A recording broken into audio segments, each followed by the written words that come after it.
नमस्कार साथियों, जीत क्लासेज के यूट्यूब ऑनलाइन एवं ऑफलाइन क्लास में आपका स्वागत है। आज हम मगध के उत्कर्ष टॉपिक का रिवीजन करेंगे। तो चलो शुरू करते हैं। मगध का उत्कर्ष। मगध का उत्कर्ष सबसे पहले आपको याद रखना है 16 महाजनपदों में सबसे शक्तिशाली महाजनपद कौन सा था? मगध। और मगध के उत्कर्ष का कारण है कि यहाँ पर प्रशासनिक रूप से ये आपके सामरिक दृष्टि से सुदृढ़ केंद्र था।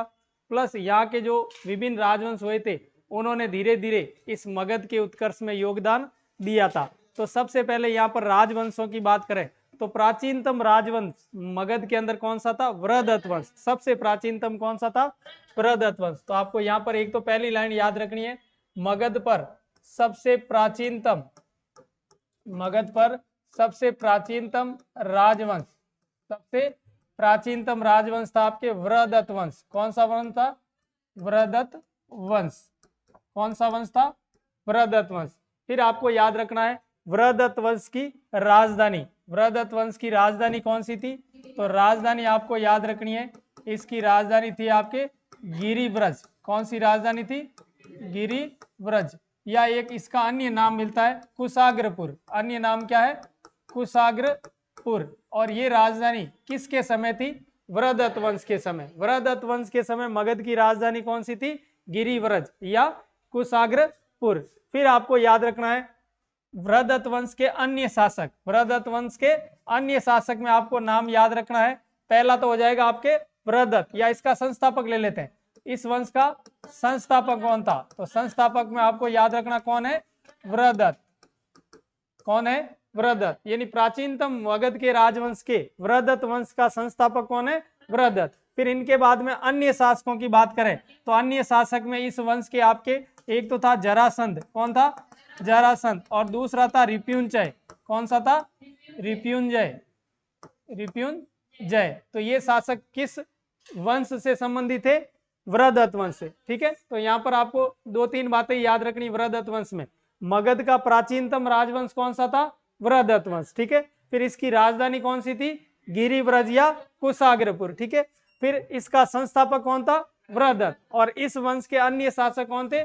जरासंध व रिपुंजय। तो ये मगध का पहला राजवंश हो गया आपके। कौन सा राजवंश था पहला? वृहदत्त वंश। इसके बाद में द्वितीय राजवंश की बात करें मगध के अंदर तो सेकंड नंबर पर आता है आपके हर्यक वंश। नंबर 2 पर कौन सा वंश आता है? हर्यक वंश। हर्यक वंश को आप पितृहंता वंश भी कह सकते हैं, क्योंकि यहाँ के शासकों ने अपने पिता की हत्या करके स्वयं शासक बने थे। तो ऐसा क्रम काफी शासकों ने किया था, इसलिए इसे अपन क्या कहते हैं? पितृहंता वंश। तो इसका अन्य नाम क्या हो जाएगा? पितृहंता वंश। पितृहंता वंश। ठीक है, फिर हर्यक वंश का आपको कार्यकाल थोड़ा याद रखना है। इसका कार्यकाल है आपके 544 ईसा पूर्व से 544 ईसा पूर्व से 412 ईसा पूर्व तक। 444 ईसा पूर्व से 512 ईसा पूर्व। याद रखने की इतनी 412 ईसा पूर्व याद रखने की इतनी आवश्यकता नहीं है, ये नहीं पूछा जाता है। लेकिन यहाँ पर संस्थापक वगैरह वो आगे से वो बातें आपको ज्यादा याद रखनी है सन के अलावा। तो फिर हर्यक वंश की बात करें तो हर्यक वंश का संस्थापक, हर्यक वंश का संस्थापक, तो आपको संस्थापक याद रखना कौन है? बिंबिसार। संस्थापक कौन है? बिंबिसार। हर्यक वंश का संस्थापक कौन है?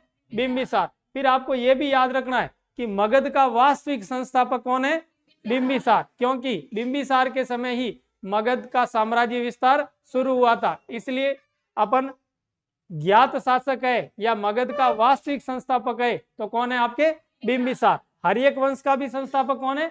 बिंबिसार। और मगध का वास्तविक संस्थापक भी कौन है? बिंबिसार। ठीक है, फिर बिंबिसार के लिए आपको एक शब्द याद रखना है, मगध का वास्तविक संस्थापक। मगध का वास्तविक संस्थापक कौन है? तो वो हो जाएगा आपके बिंबिसार। कौन हो जाएगा? बिंबिसार। इसका कार्यकाल है आपके 544 से लेकर 492 ईसा पूर्व। ठीक है, कार्यकाल इतना आवश्यक नहीं है, अंदर वाली बातें आपको ज्यादा याद रखनी है। तो हर्यक वंश का संस्थापक बिंबिसार और मगध का वास्तविक संस्थापक भी कौन माना जाता है? बिंबिसार। फिर इसके समय आपको याद रखना है राजधानी, या इसके समय राजधानी आपके गिरिब्रज के स्थान पर किसको बना दिया, राजगृह को। पहले वृहदत्त वंश के समय राजधानी कौन सी थी, गिरिब्रज, लेकिन इसने राजधानी कहां पर बना दी, तो राजधानी हो जाएगी आपके राजगृह। तो आपसे पूछा जाएगा कि मगध की राजधानी गिरिब्रज के स्थान पर राजगृह किसने स्थानांतरित की, तो कौन हो जाएगा, बिंबिसार। कौन हो जाएगा, बिंबिसार। ठीक है, फिर आपको याद रखना है बिंबिसार का जैन साहित्य में नाम, बिंबिसार का जैन साहित्य में नाम मिलता है आपके श्रोणिक। क्या मिलता है, श्रेणिक कह दीजिए या श्रोणिक। बिंबिसार का अन्य नाम जैन साहित्य के अनुसार क्या था, श्रेणिक या श्रोणिक। किसके अनुसार, जैन साहित्य के अनुसार। किसके अनुसार, जैन साहित्य के अनुसार। अब मगध का ये वास्तविक संस्थापक था, तो इसने आपके पड़ोसी देश, पड़ोसी राज्यों के साथ वैवाहिक संबंध स्थापित किए और कूटनीति से अपने राज्य का क्या क्या इसने विस्तार किया और मगध को श्रेष्ठ बनाया या मगध को शक्तिशाली बनाने का कार्य किया। तो बिंबिसार की इसके बाद में आगे बातें लेंगे। पहले यहां तक हर्यक वंश का संस्थापक कौन है, बिंबिसार, और मगध का भी वास्तविक संस्थापक कौन है, बिंबिसार। और इसने राजधानी किसको बनाया, गिरिव्रज के स्थान पर राजगृह। और इसका जैन साहित्य में नाम क्या मिलता है, श्रेणिक या श्रोणिक मिलता है। ठीक है, इसके बाद में आगे बढ़ते हैं, बिंबिसार के लिए अलग बात करते हैं। तो बिंबिसार ने क्या किया था, कूटनीतिक व वैवाहिक संबंध स्थापित किए थे। और इस प्रकार कूटनीतिक संबंध और वैवाहिक संबंध बनाकर मगध को शक्तिशाली बनाया था। तो वैवाहिक संबंध की बात करें तो इसने 3 विवाह किए थे। बिंबिसार ने कितने विवाह किए थे, 3 विवाह। बिंबिसार ने कितने विवाह किए थे, 3 विवाह। इसके अंदर आपको याद रखना है, पहला विवाह किया था इसने कौशल देवी। किससे किया था, कौशल देवी से। पहला विवाह किससे किया था, कौशल देवी से। और कौशल देवी में आपको याद रखना है कौशल देवी कौन थी, तो कौशल देवी कौशल नरेश प्रसेनजीत की बहन थी। तो ये कौन थी, कौशल नरेश प्रसेनजीत की बहन। और इस कौशल देवी से विवाह करके इसने किस राज्य या महाजनपद से आपके वैवाहिक संबंध स्थापित कर लिए, कौशल से। तो अब यहाँ से कौशल की तरफ से ये क्या हो गया, एकदम शांत हो गया, यहाँ से कोई आक्रमण का अब डर नहीं रहेगा। तो यहाँ पर इसने वैवाहिक संबंध स्थापित किया था। ठीक है, फिर दूसरा याद रखना है, सेकंड नंबर पे नाम याद रखना आपको, चेलना। दूसरी पत्नी का नाम इसका चेलना या चेलन्ना कह सकते हैं अपन। और ये चेलना कौन थी, तो यहाँ पर आपको याद रखना है ये है लिच्छवी शासक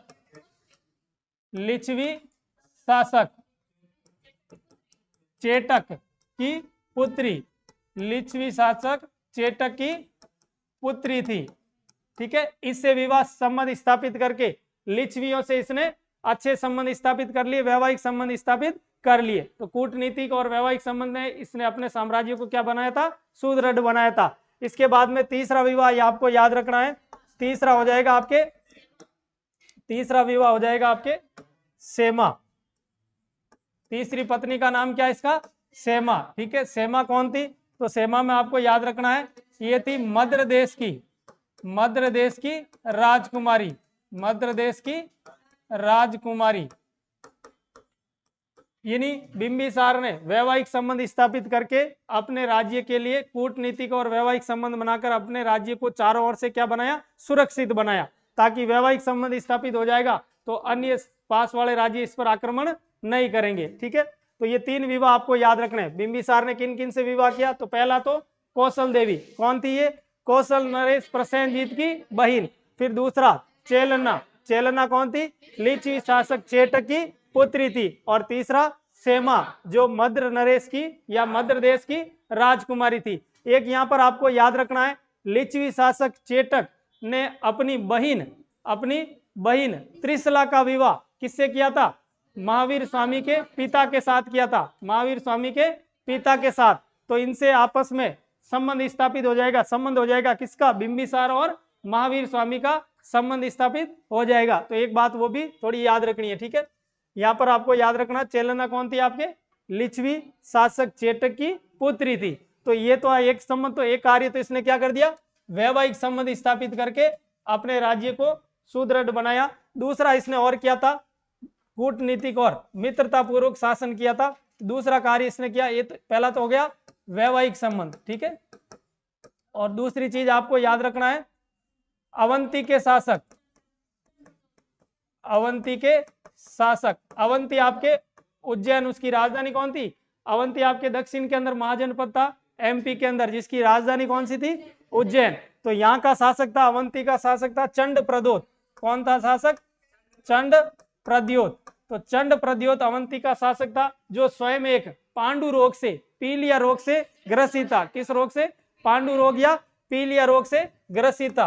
तो पांडु रोग, या अपन इसे कहते हैं पीलिया रोग, पीलिया रोग से क्या था, ग्रसित था। तो इसके उपचार हेतु बिंबिसार ने अपने राजवेदीय जीवक को भेजा, और जीवक ने किसका उपचार किया, अवंती के शासक चंड प्रद्योत का। और इससे बिंबिसार और चंड प्रद्योत के मध्य क्या हो गई, मित्रता स्थापित हो गई। और इससे मित्रता करके दक्षिण की ओर से अवंती से भी अपने राज्य को क्या बना दिया, सुरक्षित बना दिया। तो इस प्रकार से इसने कूटनीतिक और मैत्री संबंध भी स्थापित किए थे। तो आपको याद रखना है, बिंबिसार ने अपने राजवेदीय जीवक को किसके उपचार के लिए भेजा, तो अवंती के शासक चंड प्रद्योत को, ठीक है। किसको भेजा था, तो यहां पर आपको याद रखना है, बिंबिसार ने अपने राजवेदीय, बिंबिसार ने अपने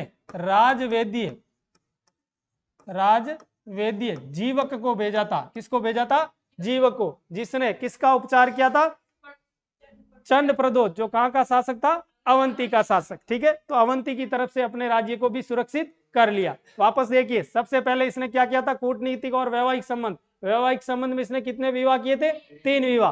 पहला किससे हो जाएगा, कौशल देवी, कौशल नरेश प्रसेनजीत की बहन। दूसरा चेलन्ना, रिचवी शासक चेटक की पुत्री। और तीसरा सेमा, जो मध्य देश की राजकुमारी थी। इसके बाद में इसने अवंती के शासक चंड प्रद्योत के उपचार के लिए किसको भेजा था, अपने राजवेदीय जीवक को भेजा था। और जीवक ने इसका उपचार किया, और दोनों के मध्य कैसे संबंध स्थापित हो गए, मैत्री संबंध। ये भी बात थोड़ी विशेष याद रखना कि बिंबिसार के राजवेद्य का क्या नाम था, तो राजवेद्य का क्या नाम है, जीवक। तो इस प्रकार से अपने साम्राज्य को सुरक्षित कर दिया। और इसके बाद में ये आक्रमण करता है अंग पर। किस पर आक्रमण करता है, अंग महाजनपद। तो अब आक्रमण की बात करें, आक्रमण और विजय, बिंबिसार के आक्रमण व विजय। तो बिंबिसार किस पर आक्रमण करता है, अंग महाजनपद पर। किस पर आक्रमण करता है, अंग महाजनपद पर। और यहां पर आक्रमण करके यहाँ के राजा, अंग के राजा ब्रह्मदत्त को हरा देता है। किसको हरा देता है, ब्रह्मदत्त को हराकर अंग पर अधिकार कर लेता है। किस पर अधिकार कर लेता है, अंग पर अधिकार कर लेता है, ठीक है। फिर अंग की राजधानी जो क्या है आपके, चंपा पर अपने पुत्र को वाइसराय या उपराजा नियुक्त करके वापस चला आ जाता है। तो अंग को मगध में मिलाने वाला शासक कौन था, बिंबिसार, ठीक है। तो एक तो हो गया अंग, किसको हराया था इसने, ब्रह्मदत्त को हराकर अधिकार। फिर राजधानी, अंग की राजधानी चंपा में अपने पुत्र अजातशत्रु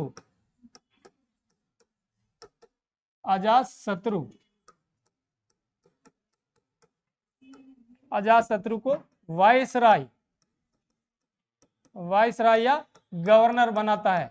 क्या बनाता है, गवर्नर बनाता है। तथा अंग को किस में मिला देता है, मगध में, ठीक है। तो यहां पर आपको विशेष याद रखना है, अंग को मगध में किस शासक ने मिलाया, तो आपको याद रखना है अंग का विलय मगध के अंदर कौन करता है, मगध में बिंबिसार द्वारा। किसके द्वारा होता है, बिंबिसार द्वारा। तो ये बिंबिसार ने आपके मेन कार्य किया था, एक ही जनपद महाजनपद को अपने साम्राज्य में मिलाया था। वो कौन सा है, अंग को। सीधा प्रश्न आता है, अंग को मगध साम्राज्य में मिलाने वाला प्रथम शासक कौन था, तो कौन है, बिंबिसार, ठीक है। तो इस प्रकार इसने वैवाहिक संबंध स्थापित किए, कूटनीतिक संबंध भी स्थापित किए, और बाद में इसने साम्राज्य विस्तार किया और साम्राज्य विस्तार के तहत सबसे पहले किसको मगध में मिलाया? अंग को मिलाया। ठीक है, अब इसके बाद में इसके धर्म की बात करें कि ये किस धर्म का अनुयायी था, तो बिंबिसार का धर्म, बिंबिसार का धर्म। तो धर्म में आपको याद रखना विनय पिटक के अनुसार, विनय पिटक, विनय पिटक कौन सा ग्रंथ है? बौद्ध ग्रंथ। विनय पिटक बौद्ध ग्रंथ के अनुसार, विनय पिटक के अनुसार ये बुद्ध का अनुयायी था। किसका अनुयायी था? बौद्ध धर्म का अनुयायी था, बुद्ध का अनुयायी था। और इसने बुद्ध के लिए इसने वेलुवन विहार दान में दिया था। क्या दिया था? वेलुवन विहार, जो बौद्ध भिक्षुओं के लिए रहने के लिए था। ठीक है, तो आपको याद रखना विनय पिटक के अनुसार बिंबिसार ने बौद्ध धर्म ग्रहण किया। कौन सा धर्म ग्रहण किया? बौद्ध धर्म ग्रहण किया। और दूसरी बात याद रखनी है, और क्या किया था इसने? इसने बुद्ध को, महात्मा बुद्ध को वेलुवन विहार, कौन सा विहार दिया था? वेलुवन विहार। वेलुवन विहार जो कहां पर स्थित है? राजगृह के अंदर। वेलुवन विहार जो कहां स्थित है? राजगृह। दान में दिया, दान में दिया। किसने दिया भाई? बिंबिसार ने। किसने दिया था? बिंबिसार ने। ठीक है, तो आपसे पूछे कि इसका धर्म कौन सा, या बिंबिसार किस धर्म का अनुयायी है, तो बौद्ध ग्रंथों के अनुसार, विनय पिटक के अनुसार इसने किस धर्म की दीक्षा ग्रहण की थी? बौद्ध धर्म की। और बुद्ध की सहायता के लिए या बुद्ध के लिए कौन सा विहार दान में दिया? वेलुवन विहार, जो कहाँ स्थित है? राजगृह। अब जैन साहित्य अलग बात करते हैं। जैन साहित्य कहते हैं कि इसने कौन सा धर्म ग्रहण किया था? जैन धर्म ग्रहण किया था। तो जैन साहित्य के अनुसार, किसके अनुसार? जैन साहित्य, जैन साहित्य के अनुसार आपके बिंबिसार महावीर स्वामी के अनुयायी था। किसका अनुयायी था? महावीर स्वामी का अनुयायी था। ठीक है, तो दोनों बात आपको याद रखनी है। दोनों जगह अपन जैन धर्म भी पढ़ते हैं और बौद्ध धर्म पढ़ते हैं, दोनों जगह अपन बिंबिसार का नाम लिखते हैं अनुयायी शासकों में। तो ये दोनों धर्म का अनुयायी था, क्योंकि अलग अलग इतिहासकार और ग्रंथ इस बात की पुष्टि करते हैं। फिर इसके अलावा इसने ब्राह्मण धर्म के लोगों को भी दान दिया था। इस प्रकार हम कह सकते हैं कि ये कैसा शासक था? सहिष्णु। कैसा शासक था? सहिष्णु। तो आपसे पूछे कि मगध का कौन सा शासक सहिष्णु था, तो सहिष्णु कौन था? आपके बिंबिसार। सहिष्णु शासक कौन था? बिंबिसार। ठीक है, तो ये बात हो गई आपके इनके धर्म से संबंधित। क्लियर? इसने कौन सा महाजनपद मगध में मिलाया? अंग को। ठीक है, फिर अंग की राजधानी चंपा का वाइसराय किसे नियुक्त किया? अपने पुत्र अजातशत्रु को। ठीक है, फिर इसने कौन सा धर्म ग्रहण किया? बौद्ध धर्म के अनुसार। तो बौद्ध धर्म के विनय पिटक के अनुसार आपके बौद्ध धर्म ग्रहण किया, तथा बुद्ध को कौन सा विहार दान में दिया? वेलुवन विहार, जो राजगृह में स्थित है, दान दिया। फिर जैन साहित्य के अनुसार इसने कौन सा धर्म ग्रहण किया? कौन सा धर्म? जैन धर्म ग्रहण किया था। ठीक है, महावीर स्वामी का अनुयायी बना। और अन्य साहित्य बताते हैं कि इसने हिंदू धर्म और ब्राह्मण लोगों को भी दान दिया था। इसका मतलब ये क्या था? आपके सहिष्णु शासक था। कैसा शासक था? सहिष्णु। फिर बिंबिसार के अंदर अगली बात आपको याद रखना है, बिंबिसार की हत्या, बिंबिसार की हत्या इसके पुत्र, बिंबिसार की हत्या इसके पुत्र अजातशत्रु ने कर दी। किसने कर दी?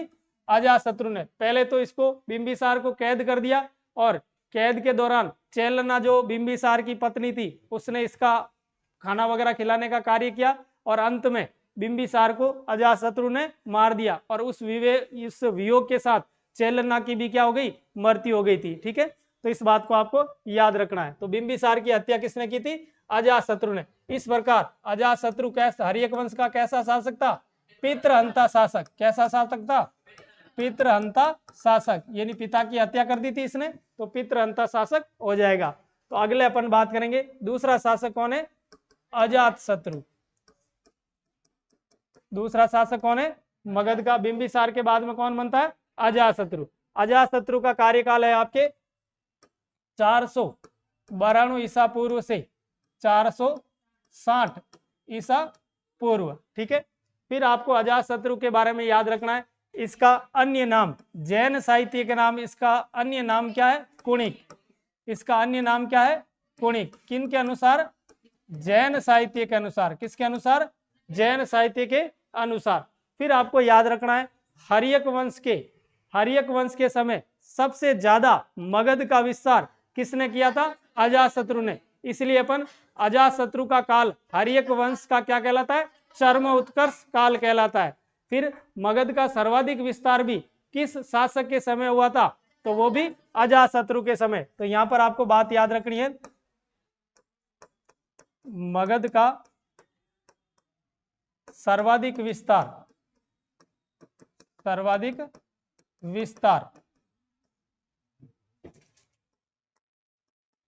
हर्यक वंश के समय किसने किया था? अजातशत्रु ने। किसने किया था? अजातशत्रु ने। यानी बिंबिसार से भी ज्यादा अपने साम्राज्य का विस्तार किसने किया था? अजातशत्रु ने। इसीलिए अपन अजातशत्रु को क्या कहते हैं? हर्यक वंश का चरम उत्कर्ष काल। हर्यक वंश का चरम उत्कर्ष काल किस शासक के समय कहा जाता है? तो किस शासक के समय? अजातशत्रु के समय कहा जाता है। ठीक है। फिर अजातशत्रु की बात करें तो अजातशत्रु ने क्या क्या किया? तो सबसे पहले आपको याद रखना है, एक वो बात बिंबिसार के अंदर पीछे याद रखनी है। बिंबिसार ने आपके किसकी, ये क्या नाम है, प्रसेनजीत की बहन क्या नाम था? कौशल देवी से विवाह किया था। तो काशी के कुछ गांव राजस्व के लिए जो 1 लाख की आय के थे, किसको दहेज में दिए थे? बिंबिसार को। तो ये बात थोड़ी पीछे याद रखनी है। प्रसेनजीत ने कौशल देवी के विवाह पर दहेज में काशी के कुछ ग्राम का राजस्व, ठीक है, राजस्व किसको दिया था? बिंबिसार को। दहेज में किसको दिया था? बिंबिसार को। तो ये बात थोड़ी याद रखनी है। काशी को दहेज के रूप में कुछ गांव का राजस्व किसने दिया था? कौशल नरेश प्रसेनजीत ने। ठीक है। तो ये बात किसमें आएगी? आपके बिंबिसार के अंदर आएगी। ठीक है। चलो, तो हर्यक वंश का चरमोत्कर्ष किसका हो जाएगा? अजातशत्रु का। वापस अजातशत्रु में बात ध्यान दीजिए। अजातशत्रु का जैन साहित्य में नाम कुणिक। ठीक है। फिर मगध का सर्वाधिक विस्तार किस हर्यक वंश के शासक के समय? अजातशत्रु के समय। और हर्यक वंश का सबसे सर्वोत्कृष्ट काल किसका कहलाता है? अजातशत्रु का। ठीक है। और अजातशत्रु ने अपने पिता की हत्या करके ही क्या बना था? शासक बना था। फिर बढ़ते आगे। अब अजातशत्रु ने अपने पिता की हत्या कर दी, तो इससे क्या हो गए? पड़ोसी राज्य नाराज हो गए। जैसे कौशल नरेश प्रसेनजीत नाराज हो गया, क्योंकि उसका क्या था? बहनोई था। ये कौन? बिंबिसार। तो इससे वो नाराज हो गया, और उसके शोक में उसकी पत्नी कौशल देवी का भी क्या हो गया? देहांत हो गया। तो इस बात के लिए इस कौशल नरेश प्रसेनजीत ने किस पर आक्रमण कर दिया? अजातशत्रु पर आक्रमण कर दिया। और जब आक्रमण किया तो आक्रमण में ये पहले तो हार गया था। पहले तो कौन हार गया? प्रसेनजीत। और फिर बाद में, थोड़े दिन बाद में, अपनी सेना एकत्रित करके पुनः आक्रमण किया, अजातशत्रु पर पुनः आक्रमण किया, और अजातशत्रु को क्या कर देता है? पराजित कर देता है। अजातशत्रु को पराजित कर देता है। तथा कुछ समय बाद दोनों के अंदर संधि हो जाती है और मैत्री संबंध स्थापित कर लेते हैं। और प्रसेनजीत अपनी पुत्री वाजिरा का विवाह किससे कर देता है? अजातशत्रु से। और दोनों के मध्य शत्रुता समाप्त हो जाती है। वैवाहिक संबंध से क्या हो जाती है? शत्रुता समाप्त। तो अजातशत्रु में आगे आपको लिखना है साम्राज्य विस्तार। क्या लिखना है? साम्राज्य विस्तार। किसके समय? अजातशत्रु के समय। किसके समय? अजातशत्रु के समय। तो पहला यह युद्ध लिखना आपको कौशल, ऐसे लिख लीजिए, कौशल का विलय। पहला क्या लिख लीजिए? कौशल का विलय। किसके अंदर? मगध के अंदर। कौशल का विलय किसके अंदर? मगध के अंदर। तो इसमें आपको याद रखना है, सबसे पहले प्रसेनजीत ने, ऐसे लिख लीजिए, कौशल नरेश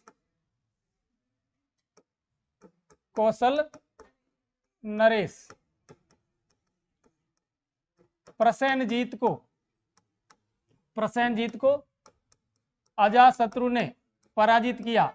अजातशत्रु ने पराजित किया। किसने पराजित किया? अजातशत्रु ने पराजित किया। और बाद में दोनों ने क्या कर लिए? वैवाहिक संबंध। दोनों में क्या हो गया?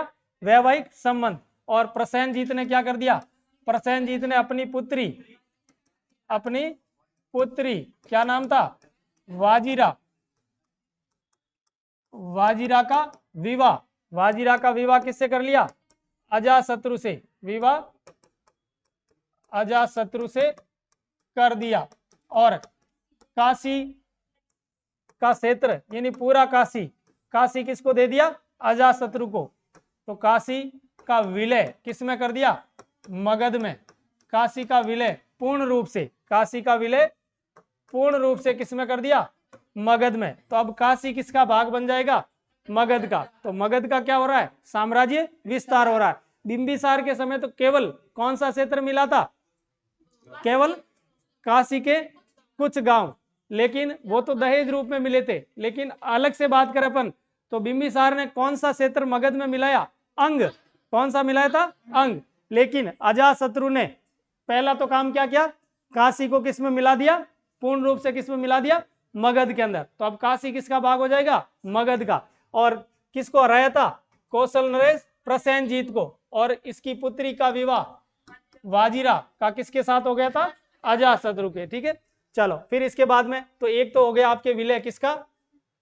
काशी का। अब इसके बाद में क्या हुआ कि प्रसेनजीत आपके एक तो इसका दामाद भी था और एक इसका भांजा भी था। भांजा कैसे? क्योंकि कौशल नरेश की बहन थी। कौशल देवी का ही पुत्र कौन था? अजातशत्रु। तो एक तरफ से भांजा भी हो गया और एक तरफ से दामाद भी हो गया। तो अब प्रसेनजीत की कुछ समय बाद में क्या हो जाती है? मृत्यु हो जाती है। तो मृत्यु के बाद में अजातशत्रु क्या करता है? इस पूरे कौशल को ही किस में मिला देता है? मगध के अंदर। ठीक है, तो फिर आपको याद रखना है अगली लाइन, प्रसेनजीत की मृत्यु के बाद अजातशत्रु कौशल को मगध में मिला देता है। कौशल को किस में मिला देता है? मगध में। ठीक है, मगध में मिला देता है। ठीक है, किसको मिला देता है? कौशल को। तो अब देखिए दो क्षेत्र और एक्स्ट्रा आगे। अंग तो पहले आ गया था बिंबिसार के समय, अब काशी का भी विलय हो गया मगध में, और दूसरा किसका हो गया? आपके कौशल का विलय। तो पहला तो विलय किसका वो किया था इसने? कौशल और काशी का। फिर दूसरा विलय लिखिए। तो दूसरा में लिखना है वजीसंघ का विलय। तो अब वजीसंघ में आपको याद रखना है अजातशत्रु ने वजीसंघ के उस समय शासक था लिच्छवी का। किनका शासक था? लिच्छवियों का, जिसमें लिच्छवी नरेश चेटक था। लिच्छवी नरेश कौन था? चेटक। ठीक है, चेटक की पुत्री कौन थी? चेटक की बहन पुत्री क्या नाम था? चेलना, जिसका विवाह किससे हुआ था? बिंबिसार से। और उस चेलना से दो पुत्र उत्पन्न हुए थे, एक का नाम था हल और एक का नाम था बहल। हल व बहल। तो बिंबिसार के समय आपके चेलना के कहने पर बिंबिसार ने अपने प्रसिद्ध हाथी सैचनक और बहुमूल्य हार को किसको दे दिया? हल व बेहल को दे दिया था। ठीक है, अब अजातशत्रु जब शासक बना तो वो इस प्रसिद्ध हाथी को प्राप्त करना चाहता था और वो बहुमूल्य हीरे का हार भी प्राप्त करना चाहता था। तो उसने हल और बैल से ये मांग की। तो हल और बैल क्या किए? यहाँ से छोड़कर कहाँ चले गए? लिच्छवी चले गए। कहाँ पर चले गए? लिच्छवी राजवंश में चले गए, अपने नाना के पास, जिसका क्या नाम था? चेटक। ठीक है, तो उसके बाद में वजीसंघ उस समय बहुत शक्तिशाली राजवंश था, तो यहाँ पर आक्रमण करना इतना आसान नहीं था। तो सबसे पहले अजातशत्रु ने यहाँ पर अपने दो मंत्रियों को भेजा था, जिसमें दो मंत्रियों के नाम है, एक तो है वस्कार। क्या नाम है? वस्कार। और दूसरा है सुनील।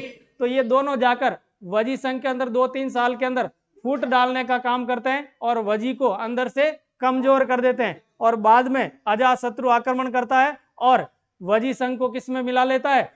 मगध के अंदर। किस में मिला देता है? मगध में। तो यहां पर आपको याद रखनी है वजीसंघ का विलय किस प्रकार से करता है। तो सबसे पहले बात तो इसमें आपको याद रखनी है कि हल व बहल से बिंबिसार के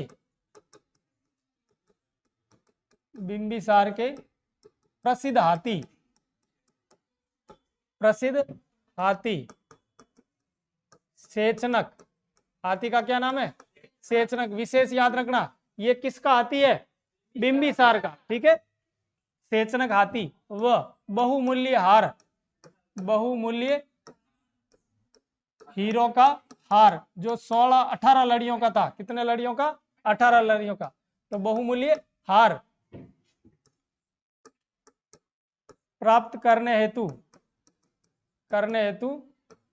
वजी पर आक्रमण कर देता है। किस पर आक्रमण कर देता है? वजी पर आक्रमण करता है, ठीक है। फिर आक्रमण करने से पूर्व, आक्रमण करने से पूर्व, पूर्व क्या करता है? अपने मंत्री वस्कार, मंत्री का क्या नाम है? वस्कार, और एक अन्य मंत्री क्या नाम है उसका? सुनीड, सुनीड को कहां भेजता है? वजी में, वजी में फूट डालने हेतु। और ये जब फूट डाल देते हैं तब क्या कर देता है? अजातशत्रु आक्रमण कर लेता है और वजी को किसमें मिला लेता है? मगध के अंदर मिला लेता है। तो यहां पर आपको याद रखना है, अजातशत्रु क्या कर देता है? इसका मगध के अंदर क्या कर लेता है? अजातशत्रु वजी को मगध में मिला देता है, मगध में मिला देता है, ठीक है। तो इस प्रकार से आपके वजी संघ भी किसका भाग हो जाता है? मगध का। यहां पर दो बातें आपको याद रखनी है। वजी संघ का विलय से पूर्व इसने बिंबिसार के प्रसिद्ध हाथी सेचनक और बहुमूल्य हीरे का हार प्राप्त करना चाहता है अपने सौतेले भाई हल व बहल से। और हल व बहल लिच्छवी शासक अपने नाना चेटक के पास चले जाते हैं। तो वजी को हराने के लिए ये अपने मंत्री वस्कार व सुनीड को कुछ समय के लिए वजी के अंदर भेजते हैं, जो वजी के अंदर क्या करते हैं? फूट डालते हैं। और बाद में मौका देकर ये वजी पर आक्रमण कर लेता है और वजी पर क्या प्राप्त कर लेता है? विजय प्राप्त कर लेता है और वजी को किस में मिला देता है? मगध के अंदर मिला देता है, ठीक है। इसके बाद में तीसरा युद्ध, तीसरा याद रखना है, दो तो ये हो गए, इसके अलावा है मल। तो मल का भी विलय मगध में कौन कर देता है?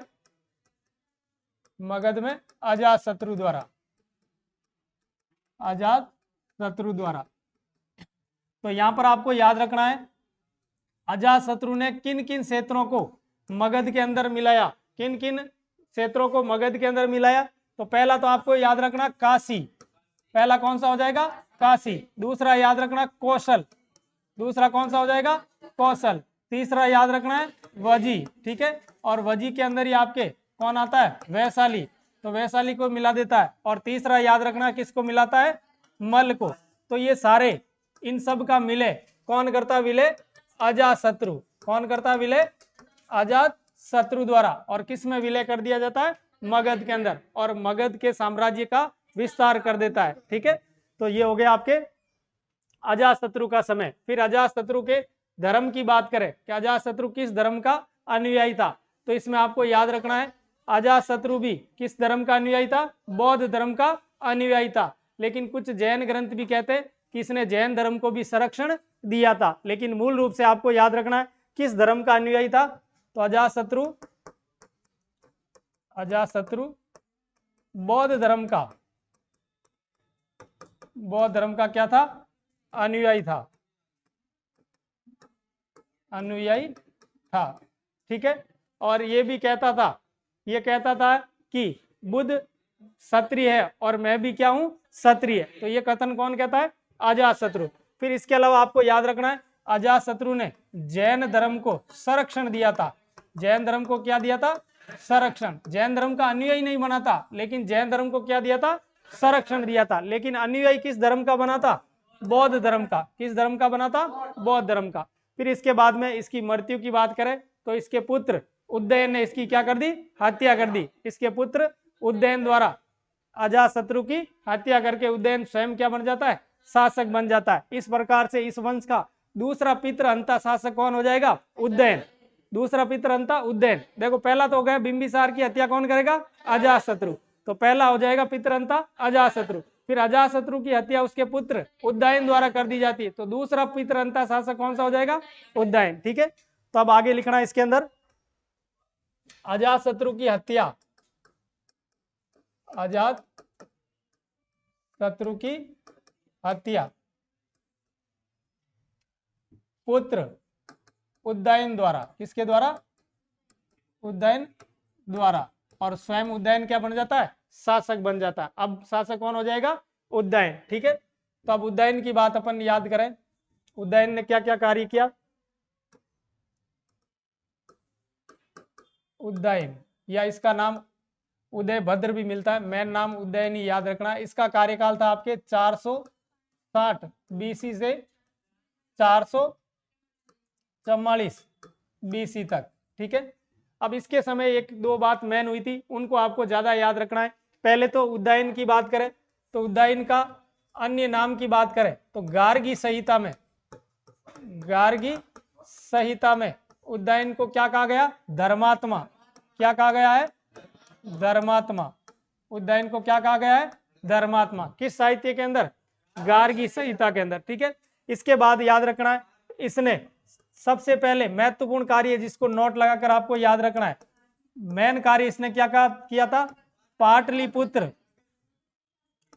पाटलिपुत्र नगर की स्थापना, नगर की स्थापना की थी। ठीक है, किसने की थी? उदयन ने। पाटलिपुत्र नगर की स्थापना किसने की थी? उदयन ने। ठीक है, फिर आपको याद रखना है, पाटलिपुत्र को क्या बनाया था? राजधानी। पाटलिपुत्र को क्या बनाया इसने? राजधानी। पाटलिपुत्र, पाटलिपुत्र का अन्य नाम है आपके कुसुमपुर, अन्य नाम याद रखना है, कुसुमपुर। पाटलिपुत्र का अन्य नाम क्या है? कुसुमपुर। तो पाटलिपुत्र को इसने क्या बनाया था? राजधानी बनाया था। तो पाटलिपुत्र को सर्वप्रथम राजधानी किसने बनाया था? मगध की राजधानी सर्वप्रथम पाटलिपुत्र को किसने बनाया था? उदयन ने। ये बात विशेष तौर से याद रखनी है। ठीक है, फिर पाटलिपुत्र है कहां पर?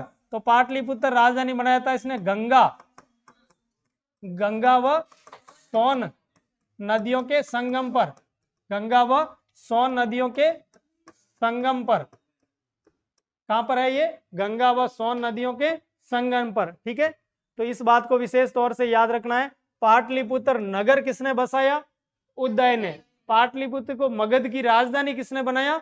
उदयन ने। और पाटलिपुत्र का अन्य नाम क्या है? कुसुमपुर। और ये किस नदियों के संगम पर है? गंगा व सोन नदियों के संगम पर। ठीक है, तो उदयन में आपको इतनी बातें याद रखनी है। ठीक है, फिर इसके बाद में आगे बढ़ते हैं, तो इसने कोई नया क्षेत्र नहीं मिलाया था, केवल आपके क्या किया था? इसने केवल राजधानी बनाई। इसके अलावा जब अवंती के शासक ने इसकी हत्या कर दी थी, अवंती के एक राजकुमार ने इसकी हत्या कर दी थी, किसकी? आपके उदयन की। ठीक है, छुरा गोपकर। इसके बाद में उदयन के बाद में शासक हुए थे, हत्या की बात करें या मृत्यु, तो हत्या किसने की थी? अवंती के राजकुमार ने।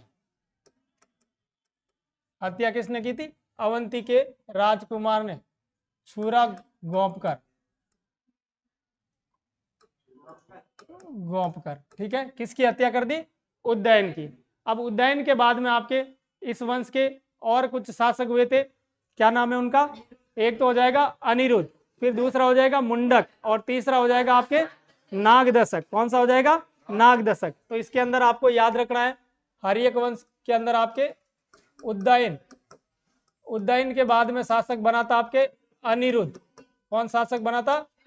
अनिरुद्ध। अनिरुद्ध के साथ बाद में शासक बना था मुंडक। कौन शासक बना था? मुंडक। और मुंडक के बाद में बना था नागदशक। कौन बना था? नागदशक, या इसे दर्शक भी कहते हैं। ठीक है, अब इसके अंदर आपको याद रखना है कि ये क्या था? आपके नागदर्शक अंतिम शासक था। नागदर्शक कौन था? इस वंश का अंतिम शासक। कौन से वंश का? हर्यक वंश का। तो यहां पर आपको लिखना है हर्यक वंश का, हर्यक वंश का अंतिम शासक। हर्यक वंश का अंतिम शासक कौन था? नागदशक। कौन था? नागदशक। ठीक है, फिर आपको याद रखना है, ये जो भी दोनों तीनों शासक है अगले, ये भी क्या थे? आपके तीनों पितृहंता थे। तीनों क्या थे? पितृहंता शासक। तीनों क्या थे आपके? पितृहंता शासक। अब यहाँ पर ज्यादातर राजा अपने पिता की हत्या करके बन रहे, इसीलिए इस पूरे हर्यक वंश को अपन क्या कहते हैं? पितृहंता वंश। पितृहंता वंश। ठीक है, तो ये हो गया आपके कौन सा वंश पूरा? कौन सा वंश हो गया? हर्यक वंश। ठीक है, तो हर्यक वंश पूरा हो गया, इस बात को आपको याद रखना। फिर एक बात और याद रखनी राजधानी के बारे में। देखो वृहदत्त वंश के समय राजधानी कौन सी थी आपके? गिरिव्रत। वृहदत्त वंश के समय राजधानी कौन सी थी? गिरिव्रत। गिरिव्रत के बाद में राजधानी कौन सी बनी थी? राजगृह। ये किसने बनाई थी? बिंबिसार ने। और बिंबिसार के बाद में अगली राजधानी पाटलिपुत्र बनी थी। किसने बनाई थी? पाटलिपुत्र। किसके समय? उदयन के समय। तो ये आपके किसकी राजधानी थी? मगध की राजधानी। अलग अलग शासकों ने अलग अलग क्षेत्र को राजधानी बनाया था। ठीक है,